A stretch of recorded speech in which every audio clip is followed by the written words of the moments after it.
এটা ব্লাস্ট করে গেল কি করে? তো হ্যালো বন্ধুরা, আজকে আবার একটা আমরা নতুন ভিডিও চলে আসলাম। তো বন্ধুরা, আজকের ভিডিওতে আমরা এই যে দেখতে পাচ্ছি এই এমপ্লিফায়ারটি আমরা আজকে রিপেয়ার করব। তো বন্ধুরা, মূলত এই এমপ্লিফায়ারটির সমস্যা হয়েছে কি, একটি চ্যানেলে বাজতেছে, তো আরেকটা চ্যানেলে স্পিকার বাজতেছে না, কোনো সাউন্ড আসতেছে না। তো বন্ধুরা, এই বক্সটি আমরা খুলে দেখবো এটা প্রবলেম কি। মূলত যদি কোনো রকম এরকম প্রবলেম হয়, যদি তারটা খুলে যায় তাহলে এরকম হয়, নতবা তোমরা মনে করো আইসি যদি খারাপ হয়ে যায় তাহলে আইসিটা চেঞ্জ করতে হয়, আইসি চেঞ্জ। তো বন্ধুরা, আমি এবার আইসিটাকে চেঞ্জ করে দেখবো। তো আইসিটা চেঞ্জ করার জন্য আমি প্রথমে যে হিটসিংটা আছে হিটসিংটাকে খুলে নেব।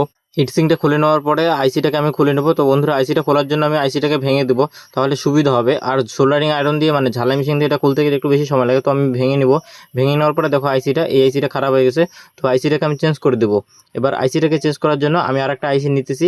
তো বন্ধুরা, সবার আগে আইসি চেঞ্জ করার আগে যে পিনগুলো ছিল ওইখানে ভাঙা পিনগুলো, তো এই পিনগুলোকে আগে ডিসোল্ডারিং করতে হবে। তো পিনগুলোকে আমি ঝালাই মেশিন দিয়ে একটা একটা করে পিন দিয়ে খুলে নিতেছি।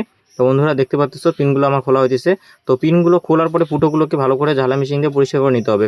তো বন্ধুরা, আমি পিনগুলোকে খুলে নিতেছি। আমার ফুটো পরিষ্কার করা হয়ে গেছে। তো বন্ধুরা, এবার আমি আইসিটাকে নিব, আইসিটাকে নিয়ে আমি লাগিয়ে দেবো। তো বন্ধুরা, যে কয়েকটা ফুটো পরিষ্কার হয়নি, সেই ফুটোগুলোকে আমি ঝালা মেশিন দিয়ে আইসিটাকে আস্তে আস্তে প্রেস করবো, আর ঝালা মেশিন দিয়ে আমি গরম দেবো, তাহলে এই ফুটোটাতে ঢুকে যাবে, ভালো করে আইসিটা বসে যাবে। তো দেখো বন্ধুরা, আমি আইসিটাকে বসিয়ে নিতেছি। আইসিটা বসানো হয়ে গেলে তারপরে আমি প্রতিটা পিনকে আমি সোল্ডারিং করে দেবো পেস্ট দিয়ে। তো আমি পরিমাণ মতো পেস্ট দিয়ে দিয়েছি, এবার আমি সোল্ডারিং করবো। তো আস্তে আস্তে দেখে দেখে সোল্ডারিং করতে হবে, যেন একটা পিনের সাথে আরেকটা পিন না লেগে যায়। তো বন্ধুরা দেখো, আমি পিনটাকে সোল্ডারিং করে নিতেছি।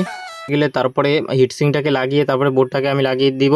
তো বন্ধুরা, দেখতে পাচ্ছ আমার সব কিছু লাগানো হয়ে গেছে, তোমাদের সুবিধার্থে টাইম নষ্ট না করে। তো বন্ধুরা, আমার ভিডিওগুলো যদি ভালো লাগে তাহলে একটি লাইক এবং সাবস্ক্রাইব করে দিয়ে বেল আইকনটিকে পাশে প্রেস করে পাশেই থাকো। তো বন্ধুরা, এরকম নতুন নতুন ভিডিও দেখার জন্য। তো বন্ধুরা, দেখতে পাচ্ছ কথার মধ্যে আমার বক্সটি লাগানো হয়ে গেছে। তো দেখতে পাচ্ছ সব কটা স্ক্রু আমি লাগিয়ে দিতেছি আস্তে আস্তে। শেষে ক্যাবিনেট লাগানো হয়ে গেলে এবার আমি টেস্ট করব। তো বন্ধুরা, একটি স্পিকার আমি নিয়ে দেখতেছি, দেখো এবার স্পিকারটাকে দিয়ে লাগিয়ে আমি লাইন দিতেছি। তো বন্ধুরা, দেখতে পাচ্ছি এখন বাজতেছে সুন্দর, খুব সুন্দর এফএম বাজাচ্ছি আমি।